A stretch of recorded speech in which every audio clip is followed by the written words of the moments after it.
Ki dukhat jangka Regional Tibetan Youth Congress baka Tibetan Women Association ke lapan long ke jing thang syara ka basuk ha khandai la rashilong ban burom yu unong ya ki na Tibet ulop ga rangzen ubalakhlat no hadin bola thangila di shabar ka United Nation headquarter ha New York ha ka atrik ujilio ki baishe mentah ka ni ke jing lang ki lapan ku burom ke jing IT baka jing syayap jong u bat ki lapan pawru ke jing yes nokti baka jing shanya lang halo ka kamile kari Tibet. It's a land of opportunity, whereas he have no problem for fooding, lodging or housing. Nothing is there. He's happy-going guy, but he self-immolated himself for the cause of Tibet, for the suffering of Tibet, for the people of Tibet, and he self-immolated in front of UN headquarters just because United Nations is deaf.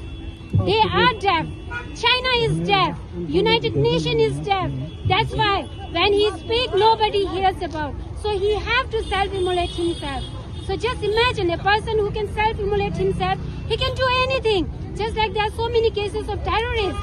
They used to harm others, not themselves. But Mr. Lobka Rangchen, he self-immolates for the suffering of people of Tibet and for the freedom of Tibet, for the Tibet independence. So I request you to spread this message as far as you can and let the government hear about it. And when Modi ji speaks with the Chinese government, Chinese foreign minister, please speak about Tibet. Jai Bharat, Jai Tibet.